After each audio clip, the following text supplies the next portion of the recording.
Okay, I've half a dozen different types of needles here. How do I know which one to use? Take out the leaflet, check your route of administration. If you see subcutaneous, it's going to be under the skin. That'll be typically the likes of an ivermectin injection, something like that. Some of the drugs that a vet might leave with you after they visit a sick animal for the subsequent days, a lot of them, a lot of antibiotics, a lot of anti-inflammatories, a lot of steroids, they're going to be into the muscle, so that's intramuscular. So subcutaneous or intramuscular is what a farmer will have to do. Two numbers on the side of a needle that we look for, the gauge and the length, okay? So the gauge is going to be a number like 14, 16, 18, 21, and that's the width of a needle.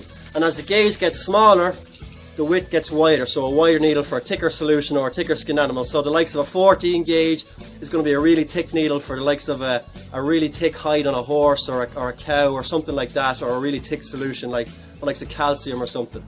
A really thin needle is going to be for a lamb or a small animal, so like the likes of a 20 gauge needle is going to be for the likes of a lamb. So really with cattle, we don't want anything above 18, so with cattle we want 16 gauge ideally, or a 14 gauge needle. With other animals we can go for thinner needles, okay? So if we're going under the skin, our length can be around 1 inch, okay? We don't want to go less than half an inch, so 0.5 to 1 inch. If we're going into the muscle, remember we need to get into that muscle, so ideally we have a needle that's longer than 1 inch. So 1.5 inches is ideal for going into the muscle.